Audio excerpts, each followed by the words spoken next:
unfortunate that important policy questions about our asylum system are happening in the context of what are needed resources for what's happening around the world in these, three important places of Ukraine, Israel, and Taiwan.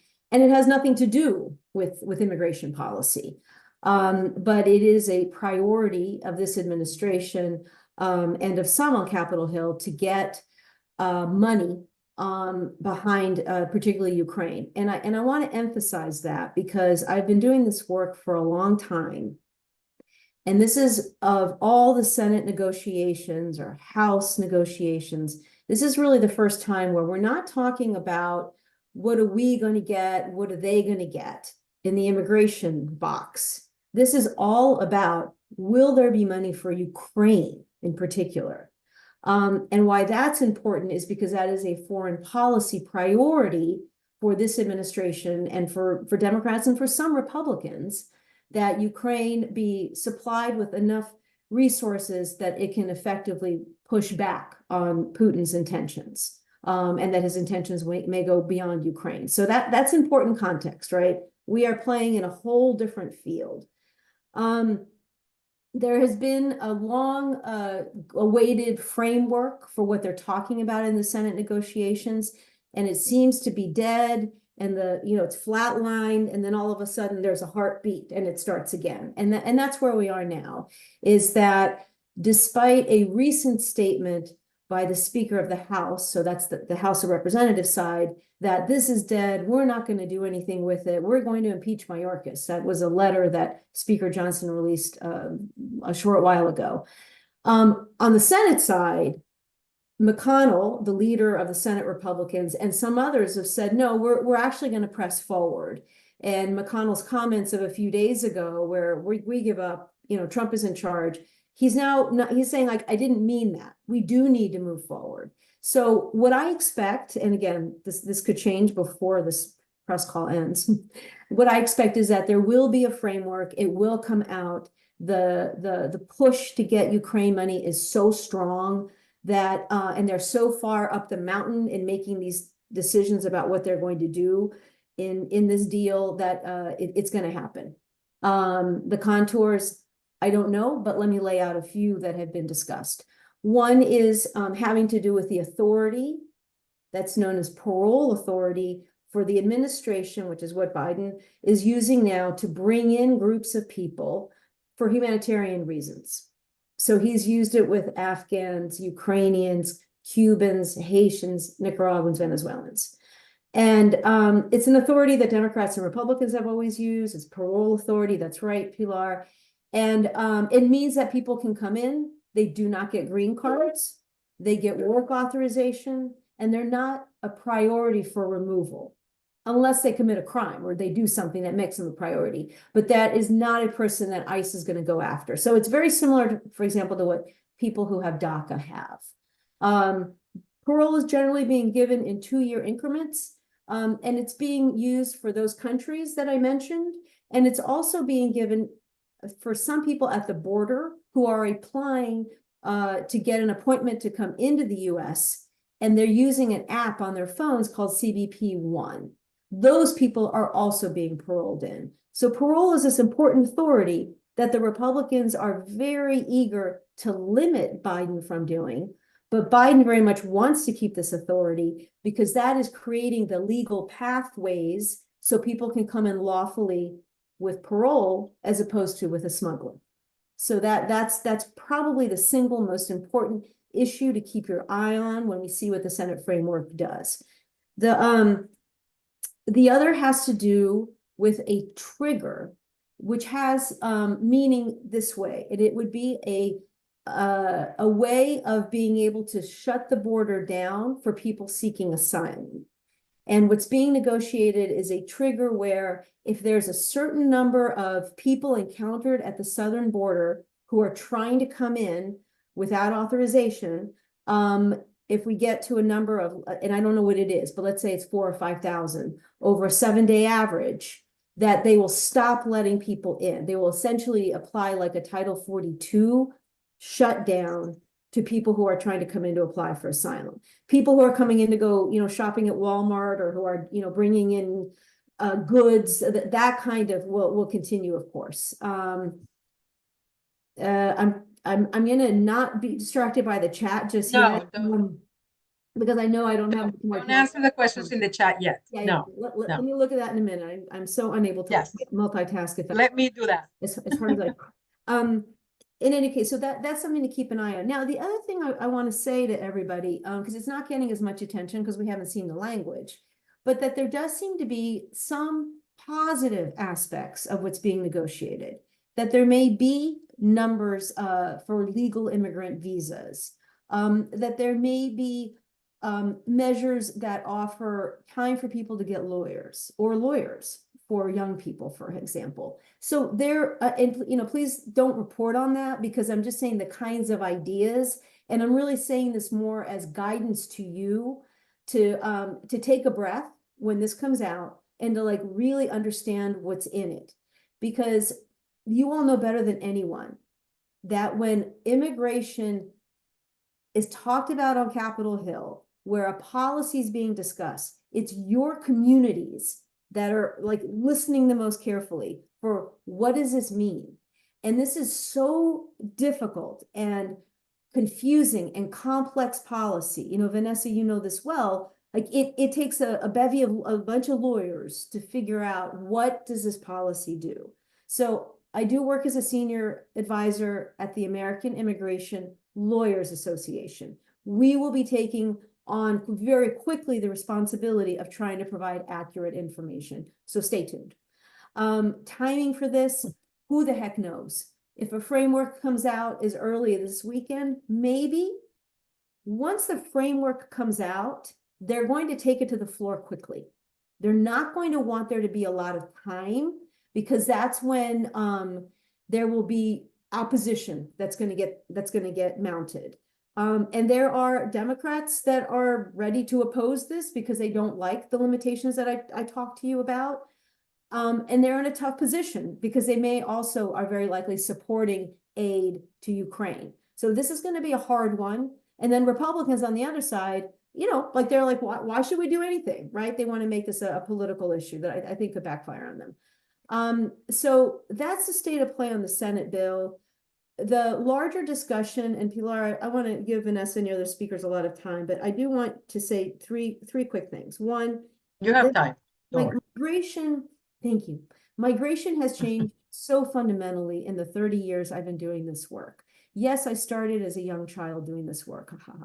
And it has changed in the way that Pilar said at the beginning of the call about the numbers. So the numbers of encounters, the way I like to explain it to people at the border is under the Biden administration, if the Border Patrol on a given day had encountered 4,000 people, that would have been a 5-alarm fire. That would have been, holy heck, what is going on? Those numbers are record-breaking. Today, 4,000 encounters by Border Patrol on a single day, you take the day off and you go play golf. That is not a problem now. The numbers we're seeing now are 10,000, 11,000 per day. Now that's happening because smuggling networks have gotten more ferocious and effective, and the number of people that are coming from 4 failed nation states: Cuba, Haiti, Venezuela, and Nicaragua. Thank you, Nicaragua. And people are coming from all over the world. So a few years ago, there were about 12% of the people who are coming to the US at the border were not coming from Mexico or Central America. About 12% were coming from other parts of the world or South America. It's now 52% are coming from other parts of the world.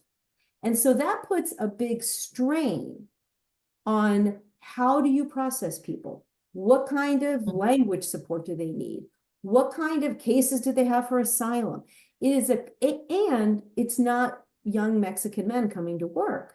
It's women, it's kids. Families. That is just dramatically different. So migration has changed. Number 2, what has changed is our policies are so grossly inadequate to be able to handle these kinds of numbers. the resources, the infrastructure to be able to manage people, to welcome them, to be able to provide them, like, all gone. That has just taken it. They're not gone, but they haven't been increased at the rate that we need. And that is the irony behind the Senate negotiation, is that the administration was asking for $12 billion to say, okay, we want to get a handle on this, both legal pathways and some measures at the border that are deterrent. And that's the conversation that's not happening, is like, what do we actually need to manage migration? So our policies are inadequate. The last thing I'll say is that the politics on this have completely changed.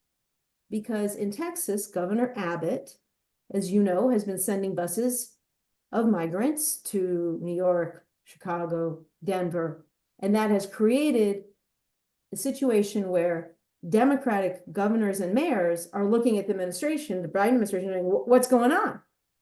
And we're seeing in public opinion research that Vanessa can talk about that we're losing the public. They're like, what is going on? What is going on? And in part, it goes back to my policies not being up to date, right? We have backlogs for people who apply for asylum that are 6, 7, 8 years. Why is that important? Because if you're a legitimate asylum seeker and you can meet that really hard burden of proof, in 7 years, your case is going to go stale. The witnesses won't be there. You won't be able to prove that you were really persecuted.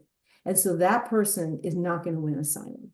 For other people who don't have a winning case, they go on with their lives, right? They wait for that 7 year and then they're denied. But at that point, they've married, they've had kids, they do what we all do. So then it's like, okay, now what do we do? Do we remove them? So this backlog has created basically like a front door, people to come in and stay as long as they can. And that's been true for a long time. But now it's really been increased significantly. Okay, I've said a lot. All right. And I don't know if you want questions now, or you want to go right to Yeah, let me go for it. So thank you so much, Angie. It is a very complicated story to cover. I was an immigration reporter for a long time, and I know it's hard, even if you cover it every day. And most of our reporters don't cover it every day. They have other things to cover. So it's important to understand that we have a context here, that, that the flows have changed, as you said. This is not just happening in the US, by the way, it's happening in Europe as well. It's happening in other countries. It's happening internally in Latin America. So it's not just the United States. And the United States hasn't had a comprehensive immigration reform in 30 years? So we have invested a lot of money in enforcement and very little in helping the process. And guess what? It doesn't work. We've seen it not work. So Vanessa, I want to come in, and then we can go for questions after, because I don't want, I want to move things along. We've all seen this many times. It's not new, right? We have Republicans who are in an electoral year. They want to capitalize on this issue. We have Democrats who are afraid of the issue.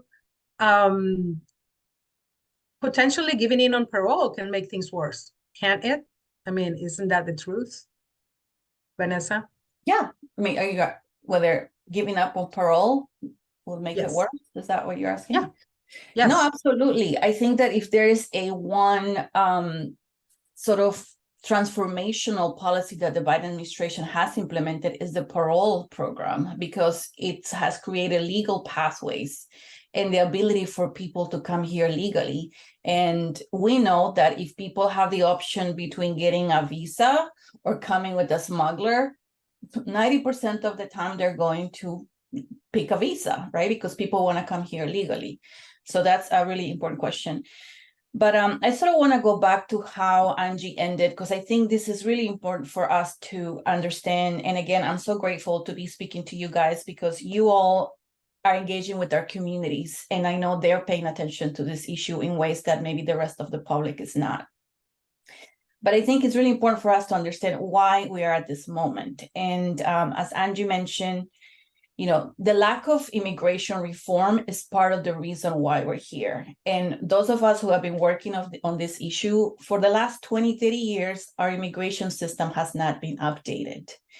And even though we have had many efforts to try to update our immigration system, unfortunately, and I don't want to be partisan, but the reality is that the GOP has blocked us every step of the way. And we see this consistently across the years. So one reason why we're at this moment is because, we are working in an extremely outdated system. I think the other point that Angie made about the changes of migration patterns is absolutely right. Our region is facing, again, unprecedented migration because of the 4 failed countries or governments that Angie mentioned, which again is definitely a factor. We also have sort of the results of COVID, right, which created economic havoc in the region and put so many people in the region under economic instability. So that's a factor. And then the other piece is climate change, right? Climate change migration. So the point that I'm trying to make here is not only that our system is completely outdated, but again, there are regional pressures, global pressures that have changed the migration patterns. So the combination of that is creating sort of this perfect storm. And when you add the political layer to that, of course, we are sort of in this very tenuous moment. And then, the other piece we have, and this speaks to the political moment, is that the GOP has identified immigration as their silver bullet. They're not interested in solutions. And they have seen immigration as a way to really organize their MAGA base, as a way to create fear and anger. And we know that anger is a very motivation, sort of like it's a strong motivating factor for their base. So they're using it in every way. And again, this is also not new. We have seen that obviously in 2016, when Trump came down those escalators talking about Mexican immigrants. We saw the same strategy in 2020. We saw it during the midterms. So this issue, the problem that I see with this strategy is that, again, they're using it not because they're interested in solutions, but because they feel it is an organizing tactic to get their base angry and mobilize them. And they're continuing to use it in that manner. So the point here is that the policy details are not important. At the end of the day, what they want is to have a political issue. And I think that was even more illustrated this week when we found out that Trump actually called Speaker Johnson to tell him, make no deal. I want to run on immigration. I don't want to give Biden a win on immigration. So they're seeing it from a very political lens. And of course, that prevents any movement on policy. Now, the question that I often get asked is well, don't Americans, want more enforcement? Don't Americans, aren't they worried about what's happening at the border? And my answer is yes, of course, Americans are worried about the border. And of course, this has more visibility because of what we're seeing, sort of the changes that we're seeing. But what we also know as advocates in this space, and this is based on years of research, is that when you present Americans with a policy choice, meaning, do you want more enforcement? And do you want to, sort of have a Trump-like policy approach? Or do you want order and compassion and be humane? Most Americans, by far, choose a progressive policy, meaning they want order, but they also want compassion. And they very much embrace this idea of America as a nation of immigrants, which is consistent also because we know that, for example, 80% plus of Americans across the board, American voters, for example, support DACA, DACA recipients, and they want legalization for DACA. When we talk about legalizing the undocumented, we also see big majorities on that front. When we talk about providing legalization for farm workers, there's broad support across the board. So so the conclusion that we draw is that Americans by far want a legal, functioning, and compassionate system that is consistent with their values. That's what they want. But in the absence, right, of a solutions frame, in the absence of Democrats actually being, for a positive reform, the other side comes in and they completely fill the void. And because they have created the echo chamber, and because they have sort of established, they have sort of these narratives of invasion, great replacement theory, and they sort of amplify their message, they are taking sort of all the oxygen out of this issue.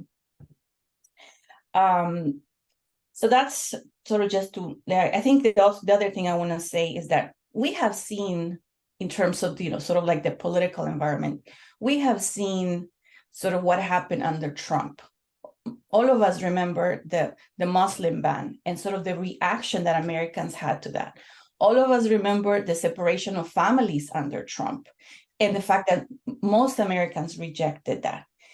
The thing here to remember is that Trump did not pass policies that fixed the problem, and the policies that he did implement actually were rejected by the American public. So that is really important. So they're not bringing to the table solutions. It's more extremism, it's more of the same.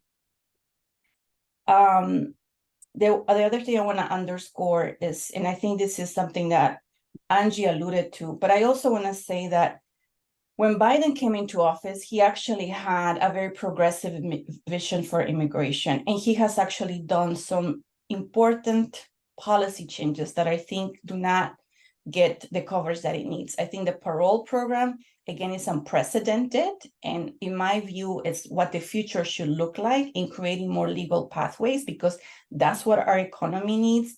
We need more of that so people can actually come here again with a visa versus a smuggler. I think accelerated the process of work permits is another very good policy that we should be looking at and, sort of do more of that. I think TPS, again, is another tool in the administration sort of toolbox that they can use.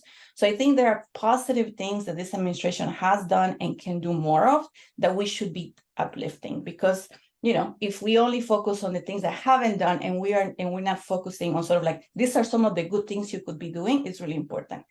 I think the unprecedented cooperation in the region is also something else that we need to be lifting up, because that speaks to the root causes of migrations and how we are trying to reduce sort of the numbers that are coming at the border. So again, I think there's an important story to tell on that front that we're not telling. I will end with this, and I think this group is so important on this. We are facing an existential threat to our democracy. Why do I say that? Because if Trump gets reelected, he and his advisors have already said what they have done when they were in office was the floor, not the ceiling. They have already said that they want to end birthright citizenship. They have already said that they will do mass deportations, mass incarceration. They have already articulated these things. So when they were actually at the White House, when Trump and sort of his advisors were at the White House, they didn't know how to work the system. Of course, they did a lot of damage, but now they are trying to sort of, they already have given us an idea of what they're going to do. So this is an existential threat to our issue. We believe that this goes beyond immigration, because this is actually a debate about who gets to be an American, who gets to have citizenship.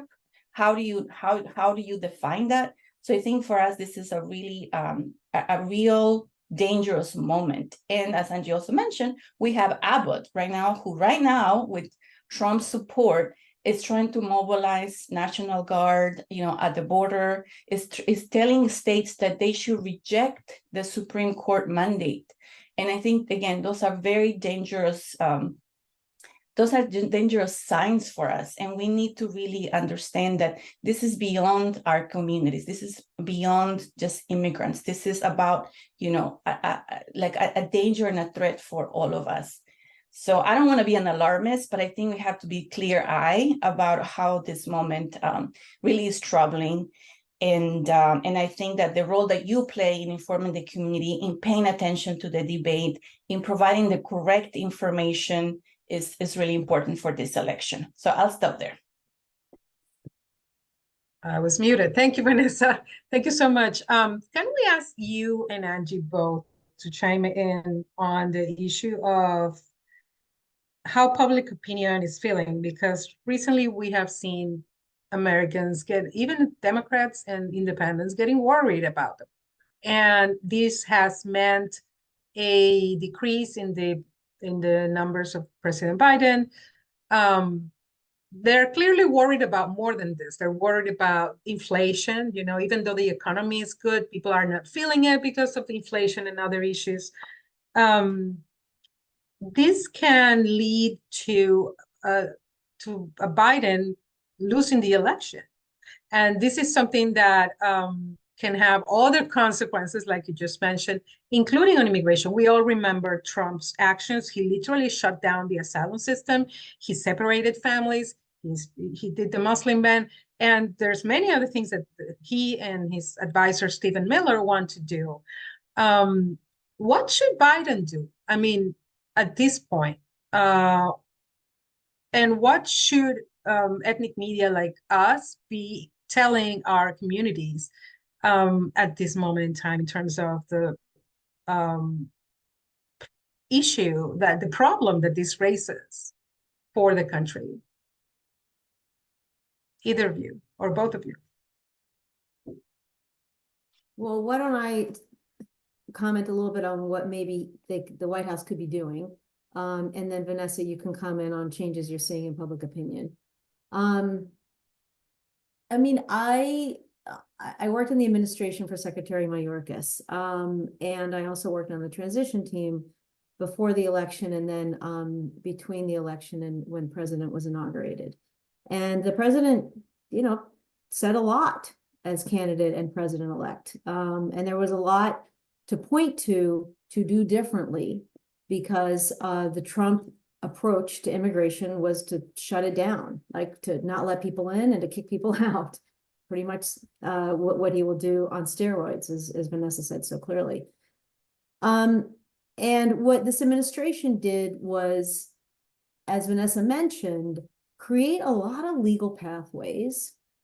The theory of the case is, at what point do we give people enough options that they'll choose to wait if they can, and come lawfully? Like what is that balance? How long are they willing to wait?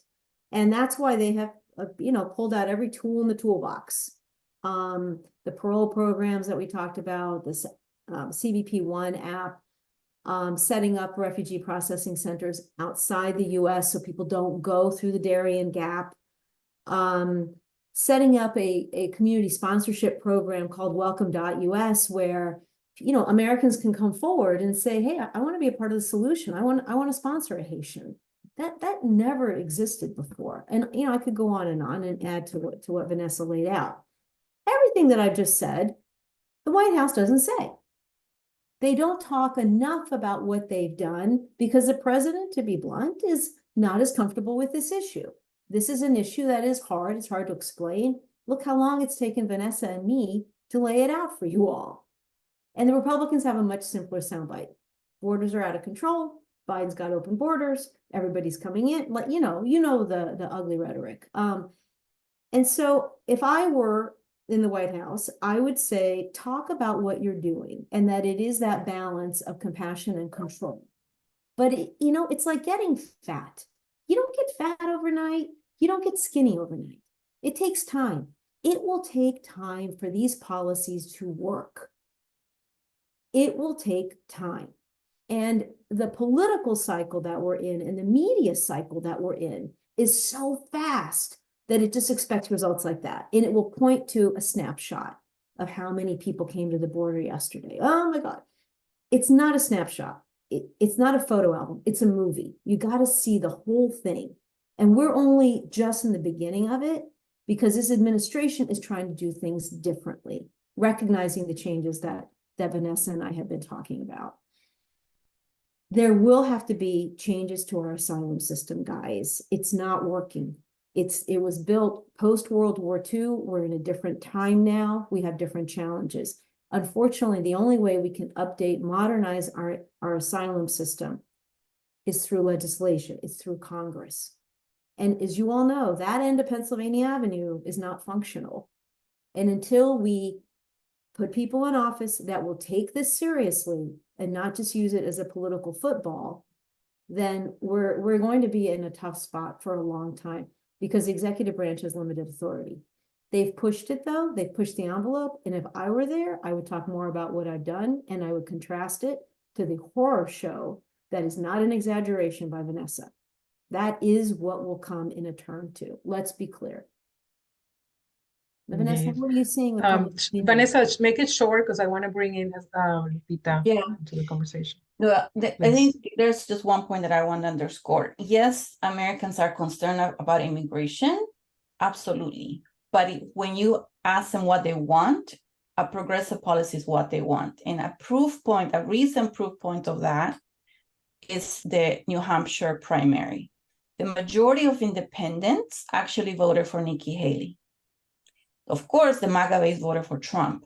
But if you're looking for the middle, for independents, the majority of them, and I think that's actually a really good proof point for us, that the middle of America will reject the MAGA thing. But we cannot sit and we cannot make that assumption. We have to, of course, look for confirmation. But to me, that's actually a really good sign for us of where Americans are.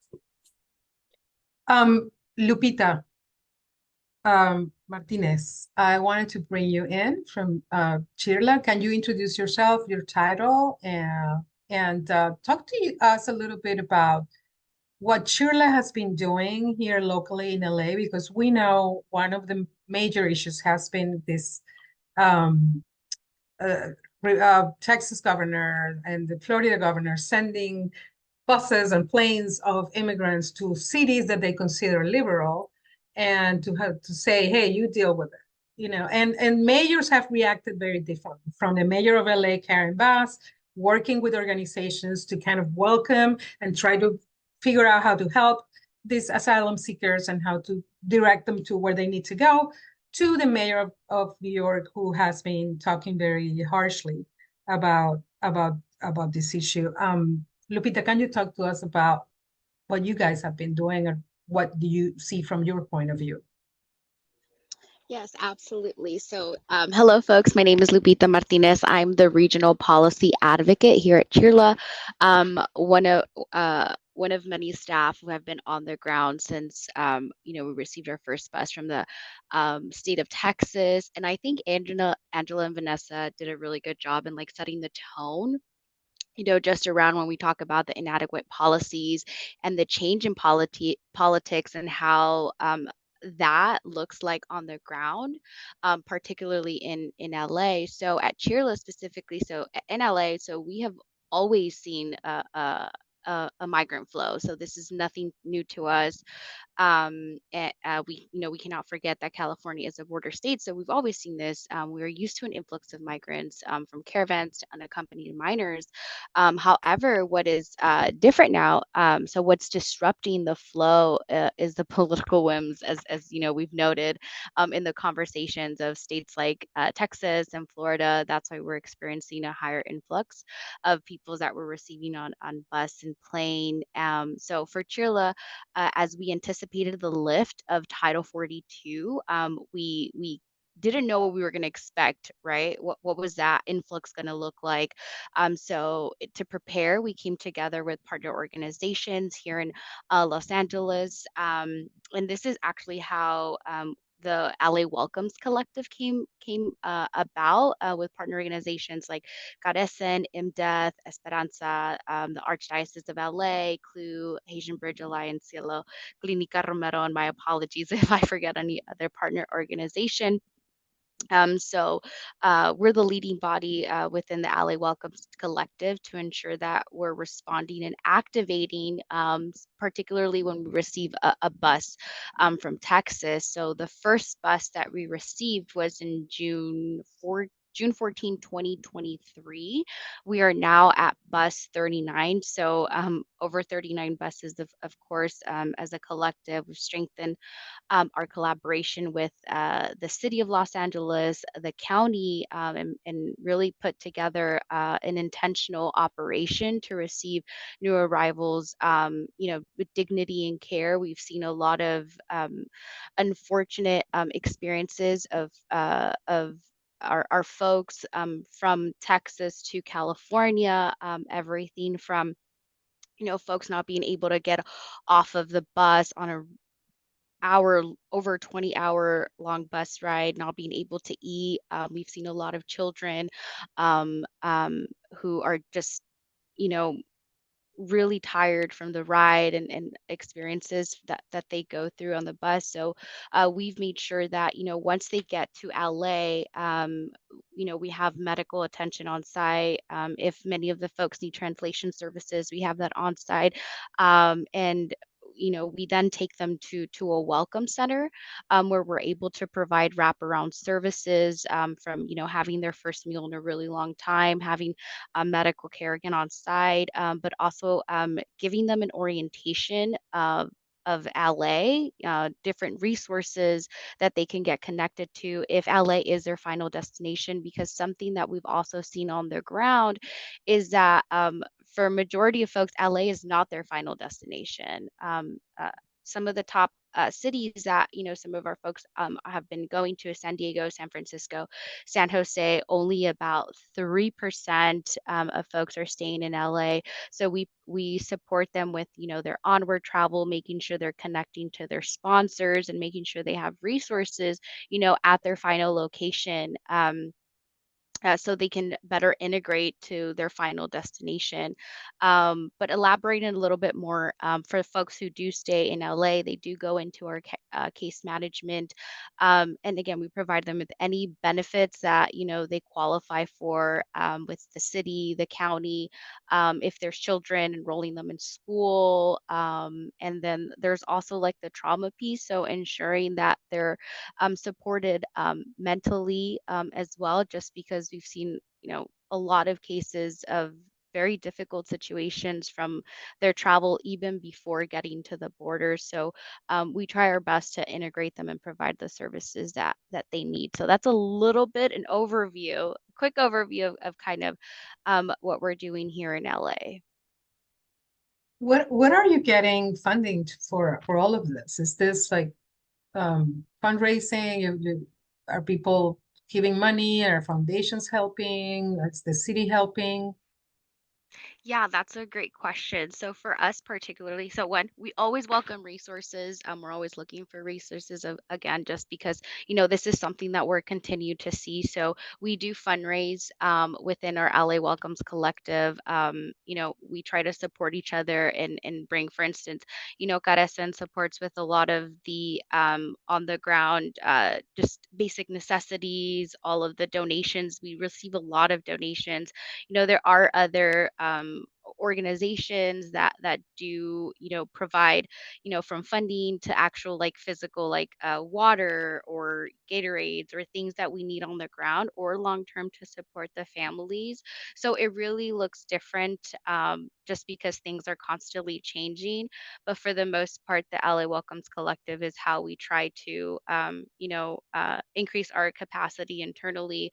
We have other organizations who support with housing, so that's how we kind of keep the boat flowing. And we're still building our infrastructure internally as we go, because things continue to change. But we try to be as ready and prepare, and make sure that we don't turn any of our folks. um, you know we always welcome them.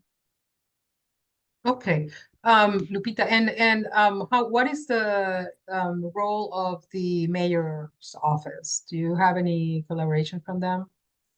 Yes, absolutely. They have been a wonderful partner to us. They support on site with just making sure that we have, the services, or connecting us to services that we need on the ground, when we're receiving the buses. Okay, thank you so much, Lupita. We're going to go through some of the questions in the chat. So, and this for anyone any of you three that want to chime in any of these. Some of these questions I think have already been answered. Sunita, you want to ask one of your questions? Yes, thanks, Pilar. Yeah, I wanted to ask about parole authority and the ability for ICE and for judges to be able to allow people to be released on bond to their families. Are the two different, or could you just explain that a bit?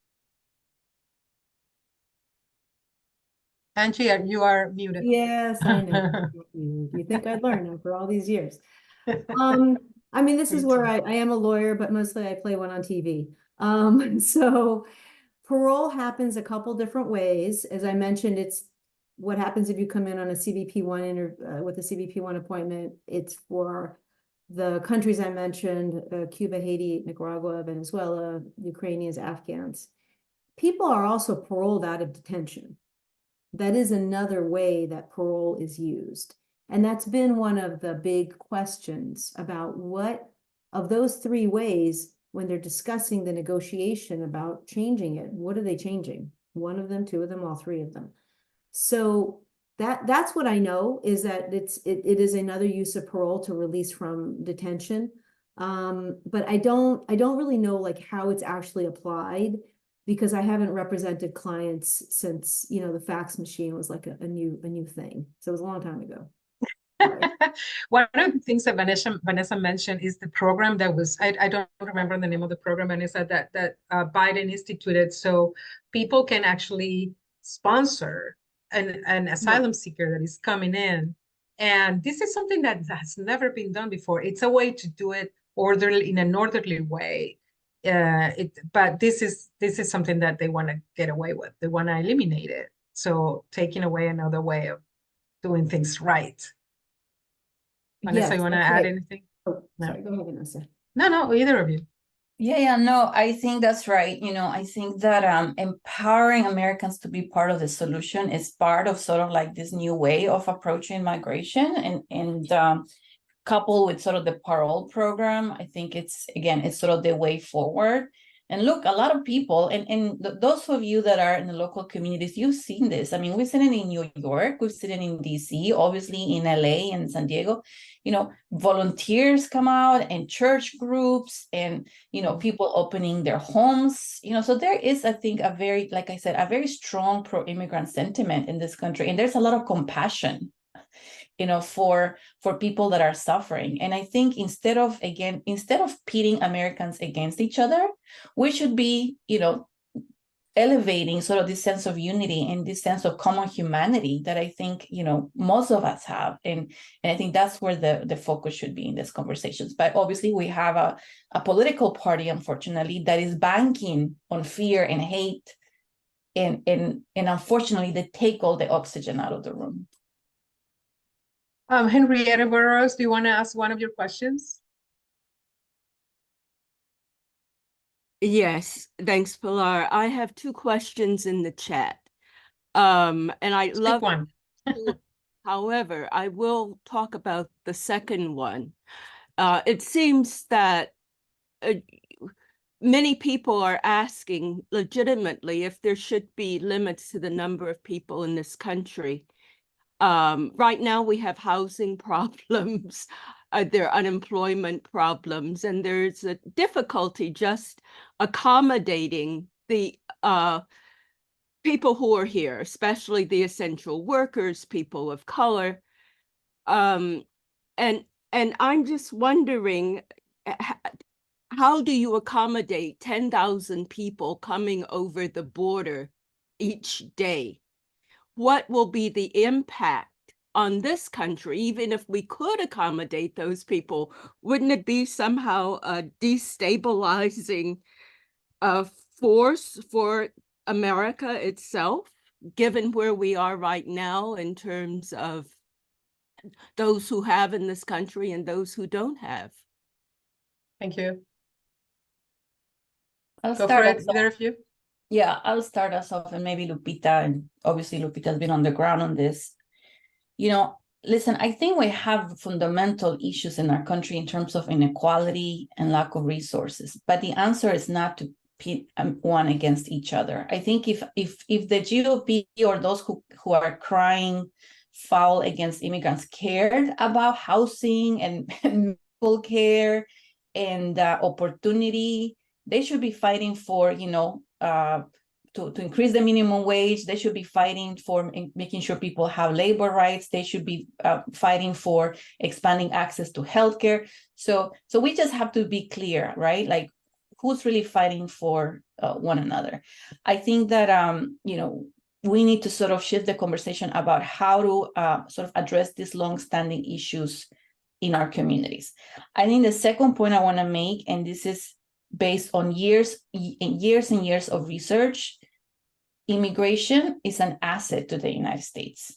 Immigrants improve our economies, vitalize our communities. So it is not correct to say that immigrants are sort of like a negative to our economy. And this is not just because advocates say so. This is based on economic research, independent economic research. So I think that's an important piece to say.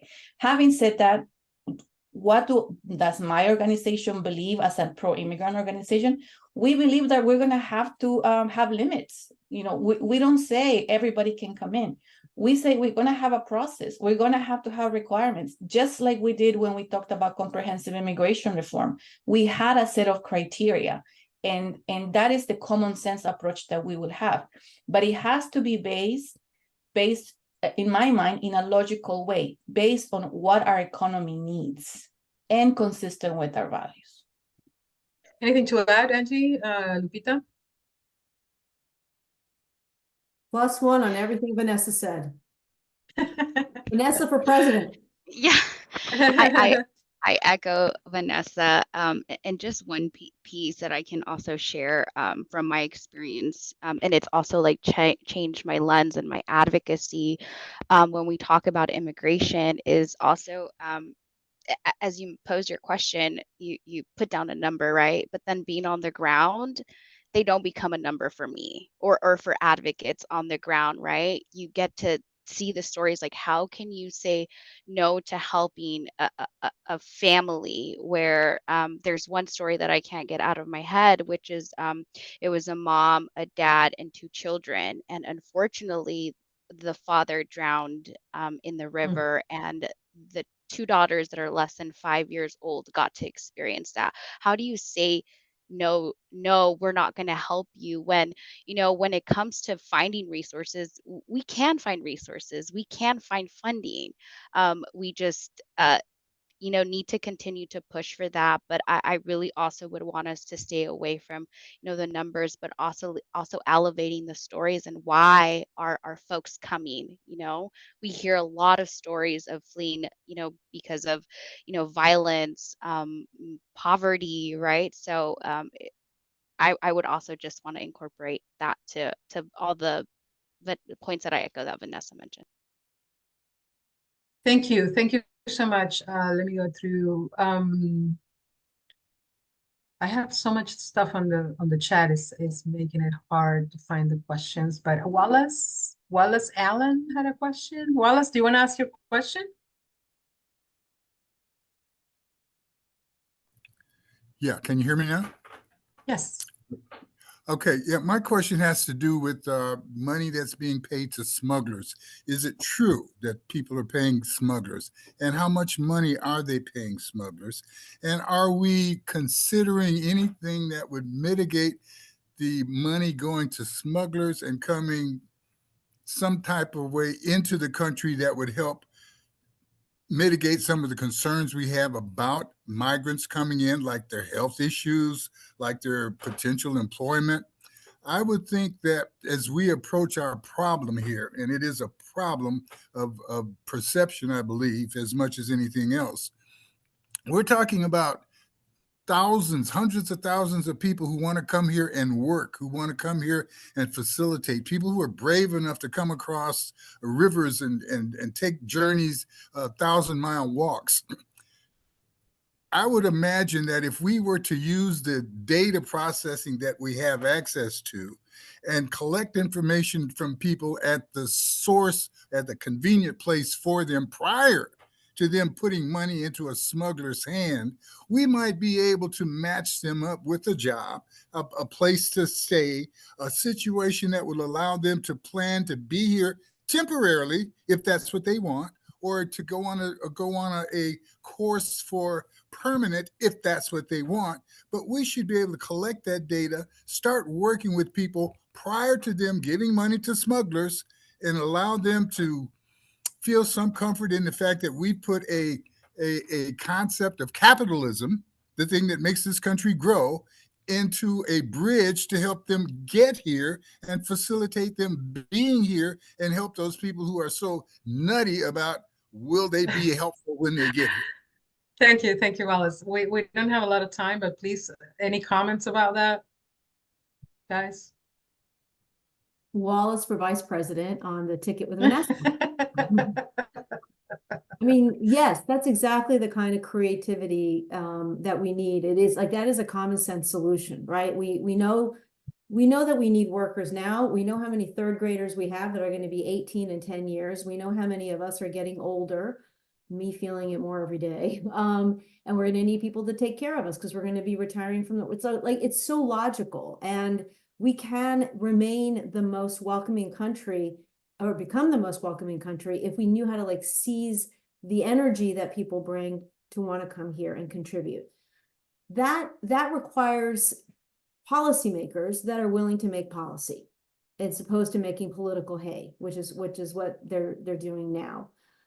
Vanessa knows very well about the expansion of the smuggling networks and so forth. I will tell you one thing, that what I saw happen when Title 42 came down, you remember that? There was so much media attention that there were going to be all these people here the day afterward, and there weren't, right? There were more of you all than there were migrants. Why is that?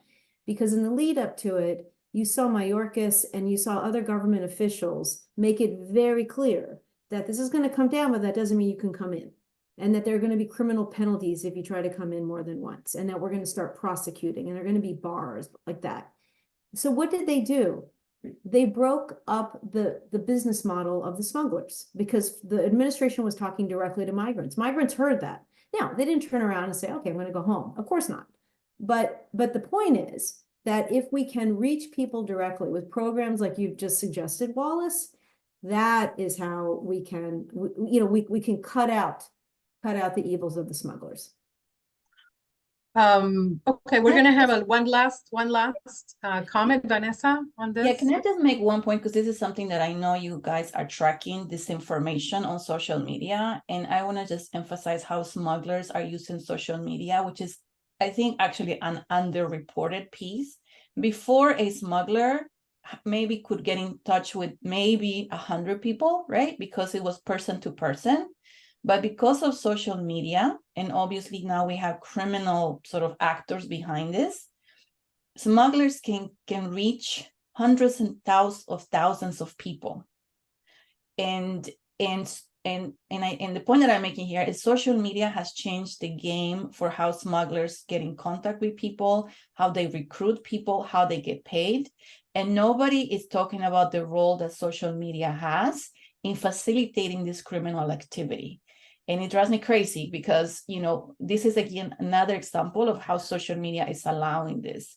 But I think, again, it is very dangerous because at the end of the day, the motive for smugglers is profit.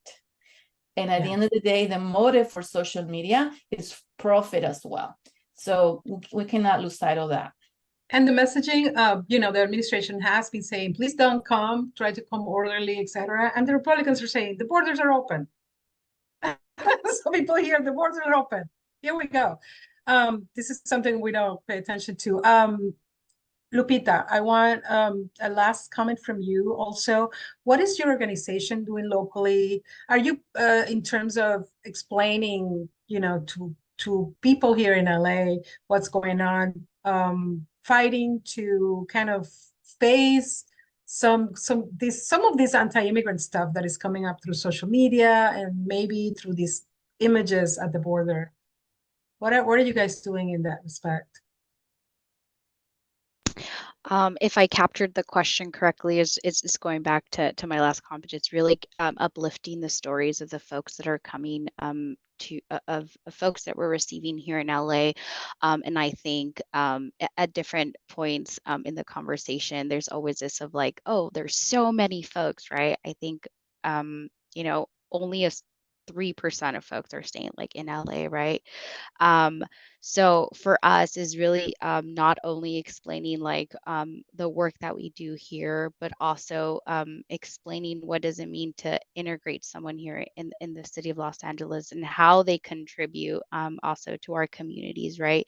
As mentioned earlier, during the COVID-19 pandemic, our immigrant community was on the front lines. We never stopped. We never not saw food on the table, because who were the folks who were like working right on the front lines? It was our immigrant community and our new arrivals that are being integrated. They're also working those jobs as well.